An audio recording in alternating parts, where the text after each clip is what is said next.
नमस्कार, उत्तराखंड का ये खास बुलेटिन देख रहे हैं आप और मैं हूं शिफन शर्मा। तो चलिए बिना किसी देरी के शुरुआत करेंगे बुलेटिन की।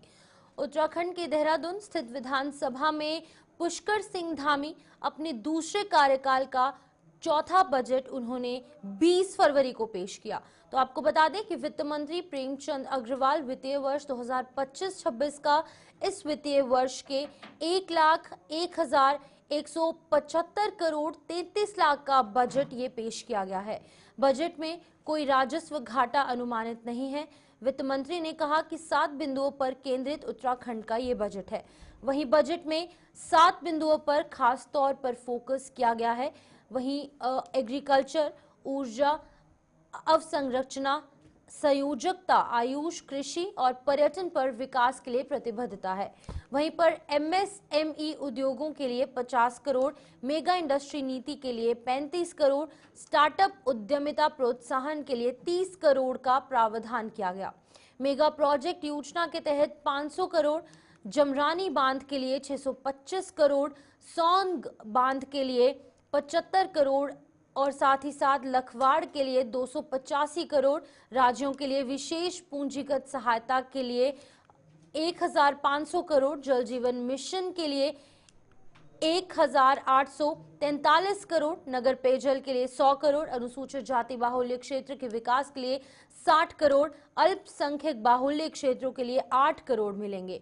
220 किलोमीटर नई सड़कें बनेंगी। 1,000 किलोमीटर सड़कों का पुनर्निर्माण किया जाएगा और वहीं पर दूसरी तरफ 1,550 किलोमीटर मार्गों का नवीनीकरण होगा।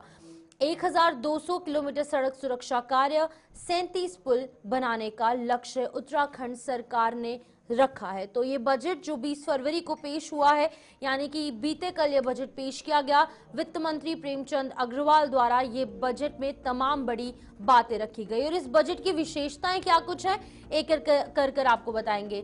पहली बार 1 लाख करोड़ से अधिक का ये बजट सामने रखा गया है। अवस्थापना निर्माण के अंतर्गत पूंजीगत में यहाँ पर 14,763.13 करोड़ का प्रावधान रखा गया है। ग्रामीण रोजगार हेतु मत्स्य विभाग की जो टाउन प्रोत्साहन योजना है उसके लिए भी कई करोड़ रुपए यहाँ पर सामने रखे गए हैं। 146 करोड़ इन चीजों के लिए है।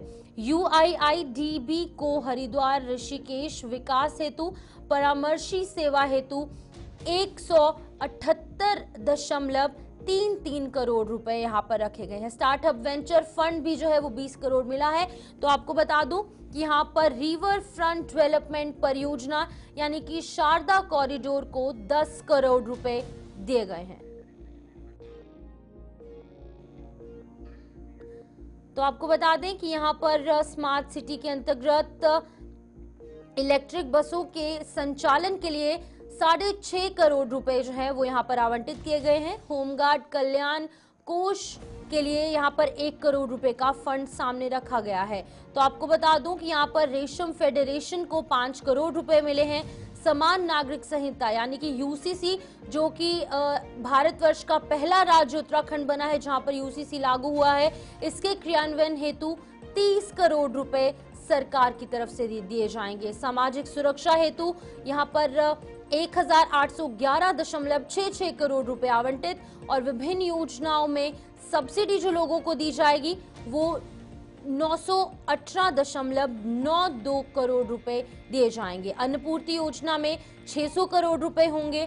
प्रधानमंत्री आवास योजना ग्रामीण क्षेत्रों में जो है वो यहाँ पर 7.18 करोड़ रुपए दिए जाएंगे। प्रधानमंत्री आवास योजना जो कि शहरों में बनाए जाएंगे, जो शहरी इलाके हैं वहां पर 54.12 करोड़ रुपए यानी कि 54 करोड़ 12 लाख रुपए आवंटित किए गए हैं। वहीं पर अगर हम बात करें EWS आवास हेतु अनुदान 25 करोड़ इन लोगों को मिलेंगे और विभिन्न योजनाओं में सब्सिडी जो मिलेगी वो यहाँ पर 918.92 करोड़ रुपए दिए जाएंगे। परिवहन निगम की बसों में निर्धारित श्रेणी के यात्रियों के लिए भी पैसे कुछ कई करोड़ रुपए दिए गए हैं। इसी बीच में निःशुल्क यात्रा की सुविधा के लिए 40 करोड़ रुपए का बजट जो उत्तराखंड है उसकी सरकार ने रखा है। निर्धन परिवार हेतु रसोई गैस पर अनुदान हेतु 55 करोड़ रुपए की राशि इन लोगों को मिलेगी। तो कुल मिलाकर अगर हम देखेंगे तो यहाँ पर शिक्षा का अधिकार अधिनियम के अंतर्गत 178.83 करोड़ रुपए दिए हैं और 9वीं से 12वीं तक के जो छात्र हैं उनके लिए निःशुल्क पाठ्य पुस्तक हेतु 59.41 करोड़ यानी कि 59 करोड़ 41 लाख की राशि दी गई है। कक्षा 1 से लेकर कक्षा 8वीं तक के छात्रों के लिए निःशुल्क जूता और बैग की व्यवस्था के लिए 23 करोड़ रुपए की राशि उत्तराखंड सरकार द्वारा दी जाएगी।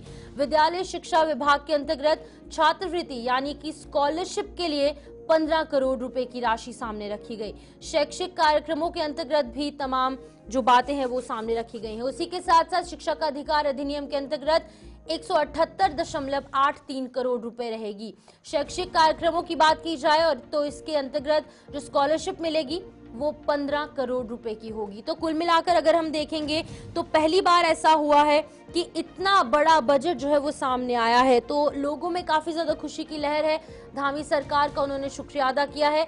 बालिका शिक्षा प्रोत्साहन साइकिल योजना के लिए 15 करोड़ रुपए तमाम जो छात्राएं हैं उन्हें दिया जाएगा और साइंस सिटी और विज्ञान केंद्रों की स्थापना के लिए 26 करोड़ 64 लाख रुपया दिया जाएगा यानी कि 26.64 करोड़ रुपए यहाँ पर दिए जाएंगे। अंतरिक्ष उपयोग केंद्र को सहायता के लिए भी यहाँ पर कई करोड़ रुपए आवंटित किए गए हैं। 5 करोड़ 75 लाख रुपए की राशि यहाँ पर दी गई है। राजकीय महाविद्यालय में ई ग्रंथालय की स्थापना के लिए 2 करोड़ रुपए दिए गए हैं। मुख्यमंत्री शेवनिंग उच्च शिक्षा छात्रवृत्ति के लिए भी 2 करोड़ रुपए यहाँ पर ऐलान किए गए हैं और एनडीए तथा आईएमए में चयनित छात्र और छात्राओं को पुरस्कार देने के लिए 1.25 करोड़ यानी कि 1 करोड़ 25 लाख रुपए की राशि सामने रखी गई। वहीं पर जो ट्राउन प्रोत्साहन योजना है उसके लिए 146 करोड़ रुपए की राशि है और दीनदयाल उपाध्याय सहकारिता किसान कल्याण योजना अंतर्गत यहाँ पर अगर बात की जाए 85 करोड़ यानी कि 85 करोड़ रुपीस जो है वो यहाँ पर रखे गए हैं। किसान पेंशन योजना अंतर्गत समग्र रूप से लगभग 42.18 करोड़ रुपए सामने रखे गए हैं। वहीं पर अगर हम गंगा गाय महिला डेयरी विकास योजना की बात करेंगे जो कि महिलाओं के उत्थान के लिए ये योजना लाई गई है उत्तराखंड सरकार द्वारा, इन लोगों को 5 करोड़ रुपए जो है वो मिलेंगे ओवरऑल अगर हम देखेंगे। उसी के साथ साथ मुख्यमंत्री राज्य कृषि विकास योजना अंतर्गत 25 करोड़ रुपए की राशि सामने रखी गई। मुख्यमंत्री मत्स्य संपदा योजना हेतु 12.43 करोड़ रुपए। नारियों के सशक्तिकरण के लिए जो राशि यहाँ पर रखी गई है वो आपको एक एक कर बताएंगे। नंदा गौरा योजना अंतर्गत लगभग 157.84 करोड़ यानी कि 157 करोड़ 84 लाख रुपीस महिला सशक्तिकरण के लिए नंदा गौरा योजना के अंतर्गत मिलेंगे। प्रधानमंत्री मातृ वंदना योजना के लिए 21.74 करोड़ रुपए महिलाओं के सशक्तिकरण के लिए। तो अगर हम बात करें मुख्यमंत्री बाल पोषण योजना की तो इसके लिए 29.91 करोड़ रुपए की राशि सामने रखी गई। वहीं पर मुख्यमंत्री महालक्ष्मी किट योजना अंतर्गत लगभग 22 करोड़ रुपए जो है वो मिलेंगे। 22 करोड़ 62 लाख रुपए की राशि यहाँ पर मिलेगी। मुख्यमंत्री वात्सल्य योजना अंतर्गत लगभग 18.88 करोड़ रुपए आवंटित किए गए हैं यानी कि 18 करोड़ 88 लाख रुपए यहाँ पर मिलेंगे। मुख्यमंत्री जो है वो लगातार नारियों के सशक्तिकरण के लिए कई बड़े कदम उठाए गए हैं। महिला पोषण योजना अंतर्गत 13.96 करोड़ रुपए, मुख्यमंत्री आंचल अमृत योजना अंतर्गत 14 करोड़ रुपए और वहीं पर मुख्यमंत्री बाल और महिला बहुमुखी विकास निधि हेतु 8 करोड़ रुपए की राशि है और वहीं पर निराश्रित विधवाओं की पुत्रियों के विवाह के लिए भी 5 करोड़ रुपए आवंटित कर दिए गए हैं उत्तराखंड सरकार द्वारा। सीएम अल्पसंख्यक मेधावी बालिका प्रोत्साहन योजना के अंतर्गत 3.76 करोड़ रुपए रखे गए हैं। कुछ और भी नारी सशक्तिकरण के लिए काम किए गए हैं जहां पर कि मुख्यमंत्री महिला स्वयं सहायता समूह यानी कि सेल्फ हेल्प ग्रुप्स के सशक्तिकरण के लिए 5 करोड़ रुपए की राशि, महिला उद्यमियों के लिए जो विमेन एंटरप्रेन्योर्स हैं उनके लिए विशेष प्रोत्साहन योजना अंतर्गत सब्सिडी का जो ऐलान है वो 5 करोड़ रुपए किया गया है। राज्य में ईजाबाई शगुन योजना हेतु समग्र रूप से लगभग 14.13 करोड़ रुपए आवंटित किए गए हैं। मुख्यमंत्री आंचल अमृति योजना अंतर्गत 14 करोड़ रुपए आवंटित किए गए।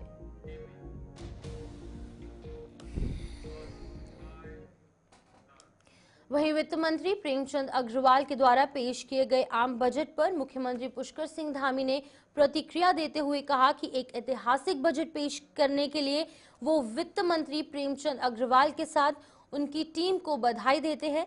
ये बजट हमारे संकल्प को पूरा करने की दिशा जाहिर करता है। पिछले वर्ष की तुलना में 13% ज्यादा बजट पेश किया गया, जबकि राज्य गठन के बाद जो बजट पेश हुआ उसकी तुलना करें तो 24 गुना ज्यादा बजट पेश किया गया। बजट में अनेक पहल शामिल किए गए हैं, जिसको लेकर बजट भी जारी किया गया है। प्रदेश में सशक्त भू कानून को लेकर मुख्यमंत्री पुष्कर सिंह धामी का कहना है कि प्रदेश की जनता से जो वादा उनके द्वारा किया गया था, उस वादे और जन भावनाओं के अनुरूप सशक्त भू को लेकर सरकार अपना वादा पूरा करने जा रही है। विधानसभा सत्र में सशक्त भू कानून के विधेयक पर मुहर लग जाएगी। समान नागरिक संहिता यानी यूसीसी के विरोध में कांग्रेस ने आज विधानसभा कूच किया था, और जिस पर कि सीएम धामी ने कांग्रेस पर तंज कसते हुए कहा कि कांग्रेस महिला सशक्तिकरण के विरोध में उतर आई है, क्योंकि समान नागरिक संहिता में लिव इन रिलेशनशिप को लेकर कांग्रेस सवाल खड़े कर रही है। लेकिन सरकार की मंशा लिव इन रिलेशनशिप में रजिस्ट्रेशन करवाकर किसी और की श्रद्धा के साथ अन्याय ना होना, ये धामी सरकार की प्रतिबद्धता दर्शाता है। अब आप लोग बहुत विस्तार से सुन लीजिए, और मुझे भी अच्छा लग रहा है आप जो प्रश्न कर रहे हैं। हमें बोलना तो वहां चाहता हूं, लेकिन आप लोग मुझे यहीं बुलवा ले रहे हैं। देखिए, इनका विरोध है। आज जो मैंने जानकारी करी या मेरे पास जो जानकारी आई है लिव इन रिलेशनशिप को लेकर, एक तो लिव इन रिलेशनशिप ये इसमें प्रावधान जरूर किया गया है यूसीसी में। ये हमारी संस्कृति का हिस्सा नहीं है। हमारी संस्कृति इसको मान्यता नहीं देती है। हमारी संस्कृति में कहीं कोई स्थान नहीं। लेकिन हम लोग लोकतांत्रिक मूल्यों पर विश्वास रखने वाले लोग हैं, और देश के अंदर माननीय सुप्रीम कोर्ट में कई बार ये फैसले आए हैं और लोग रहते आए हैं साथ में।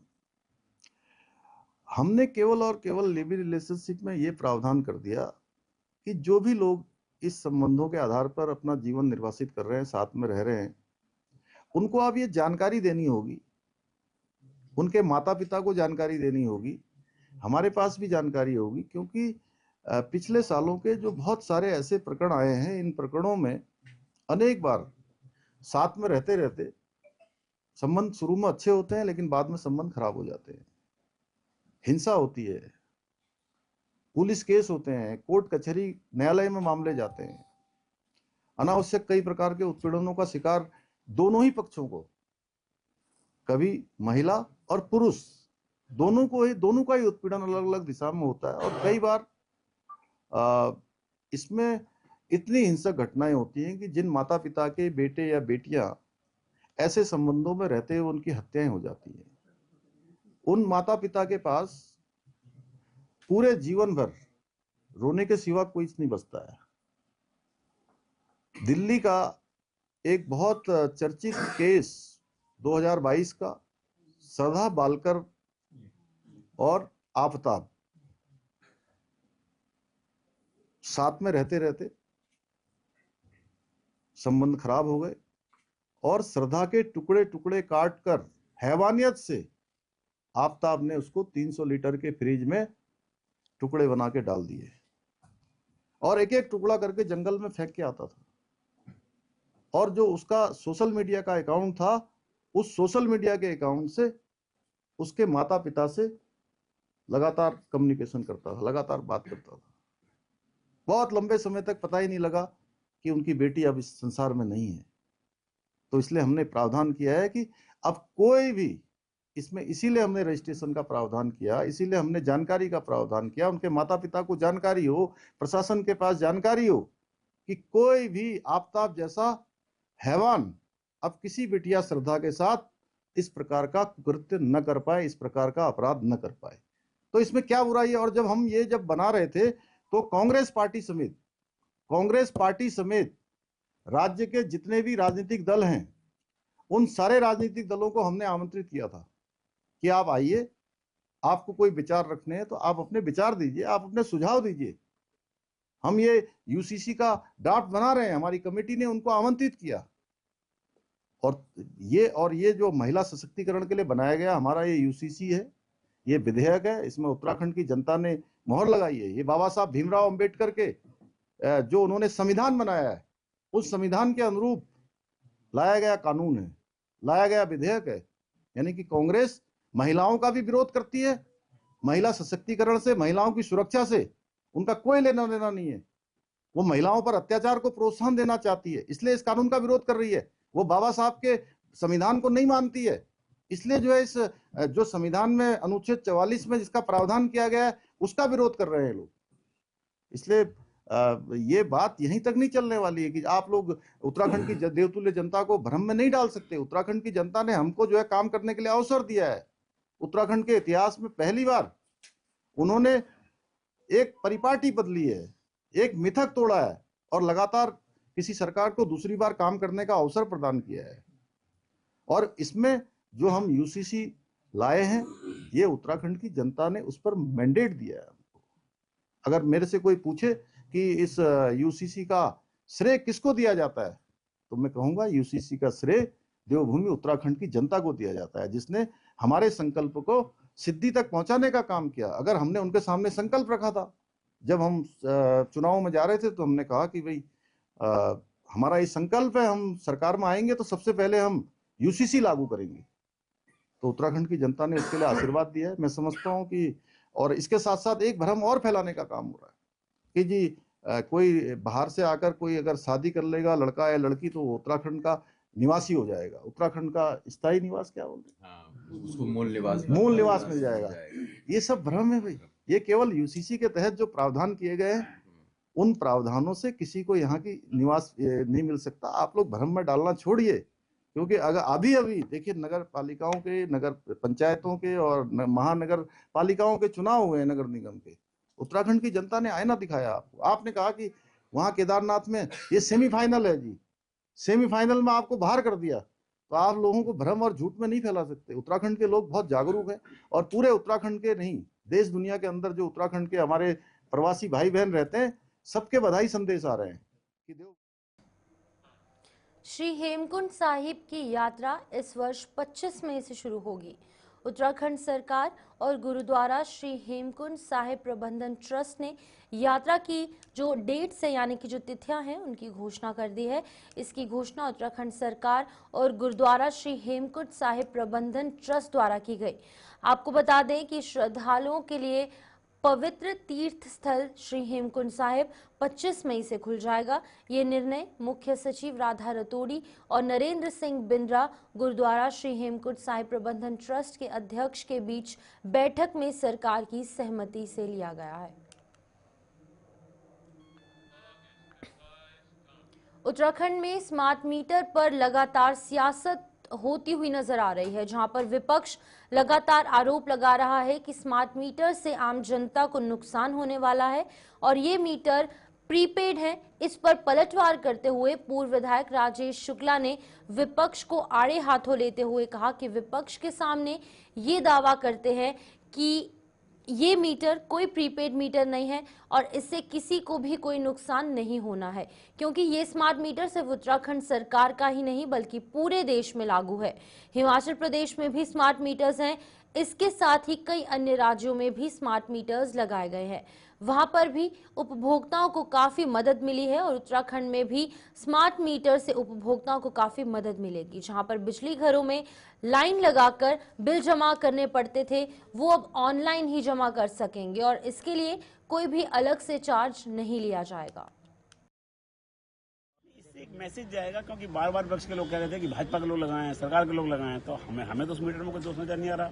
हमारे तमाम कार्यकर्ताओं ने और हम सब ने मीटर लगा लिया अपने अपने घरों पर, और हम जनता मैसेज देना चाह रहे हैं कि हम लगा रहे हैं, आप भी लगाइए। और देखिए, अगर इसमें कोई कमी पाई जाएगी या कोई दिक्कत आएगी तो सरकार उसको वापस लेगी।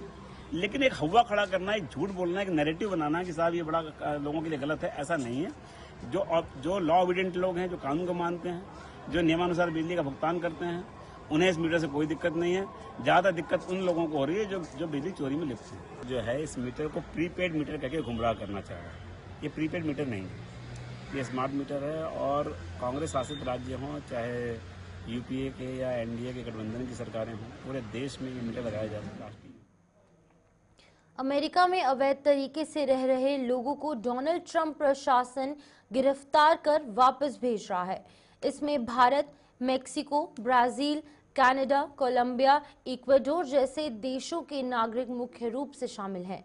अमेरिका प्रशासन ने अवैध प्रवासियों को वापस भेजने के लिए बेहद अमानवीय तरीका अपनाया है। जंजीरों में जकड़कर इन लोगों को सैन्य विमानों में वापस भेजा जा रहा है। भारत समेत दुनिया भर में इस अमानवीयता का विरोध भी हो रहा है। वहीं पर हिंदुस्तानियों की भी जंजीरों में जकड़ी हुई तस्वीरें सामने आई हैं, जिसका आज जो कल बजट सत्र जो यहाँ पर रहा था और आज यानी कि जो तीसरा दिन है, इस दिन भी उपनेता प्रतिपक्ष भुवन कापड़ी ने खुद के हाथों और पैरों में बेड़ियां बांधकर विरोध जताया। आप सुनिए उपनेता प्रतिपक्ष क्या कुछ कह रहे हैं।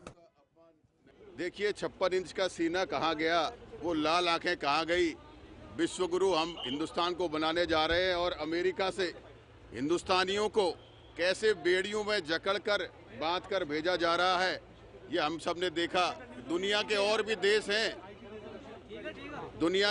देश हैं जो अपने लोगों को वहाँ से अपने हेलीकॉप्टर लगाकर लेके आ रहे हैं, अपने जहाज लगाकर लेके आ रहे हैं, लेकिन हिंदुस्तान के लोगों को कैदियों की तरह यहाँ छोड़ा जा रहा है। और दुर्भाग्य की बात है कि हिंदुस्तान में उतरने के बाद भी उन लोगों को पुलिस की गाड़ियों से ले जाया जा रहा है। तो हमारी असलियत पता चल रही है, हिंदुस्तान आज किस हाल पे है ये दिखाई दे रहा है। तो ये बेड़ियां पहनकर मेरा ये कहना है कि हिंदुस्तान का अपमान नहीं सहेगा हिंदुस्तान। स्वच्छ दून, सुंदर दून की परिकल्पना और पर्यावरण संरक्षण को गति प्रदान करने के लिए देहरादून के नगर निगम परिसर में ग्रीन स्पेस अभियान की शुरुआत की गई है, जिसके साथ अब शहर भर में इस अभियान को चलाया जाएगा। इस बात पर देहरादून की नगर आयुक्त रमामी बंसल ने कहा कि एयर क्वालिटी को ध्यान में रखते हुए शहर भर में ग्रीन स्पेस की संख्या बढ़ाने पर काम किया जा रहा है। और साथ ही उन्होंने कहा कि जितने भी सार्वजनिक स्थल में खाली जगहें हैं वहां पर भी पौधारोपण अभियान चलाना और वर्टिकल गार्डन के माध्यम से इन जगहों को हरा भरा करने पर विचार किया जा रहा है। जैसा कि पूरा अभी मतलब एयर क्वालिटी पर काफ़ी फोकस है, उसी को ध्यान में रखते हुए ग्रीन स्पेसेस को बढ़ाया जाना है। जितने भी हमारे पब्लिक एरियाज़ में पॉकेट्स हैं जहाँ पर कि हम प्लांटेशन ड्राइव्स चला सकते हैं और डिज़ाइन में भी ग्रीनिंग के एलिमेंट को लाते हुए वर्टिकल गार्डन्स इत्यादि के माध्यम से जो हमारे पब्लिक स्पेसेस हैं उनके लैंडस्केप को और ग्रीनर हम बना सकें, इसी का प्रयास किया जा रहा है। इसके लिए योजनाएं भी बनानी शुरू कर दी गई हैं और साथ ही एनकैप के माध्यम से जो फंड आ रहा है उसकी यूटिलाइजेशन के लिए भी व्यवस्थित योजना बनाई जाए। तो चलिए फिलहाल उत्तराखंड बुलेटिन में इतना ही, दीजिए इजाजत, नमस्कार।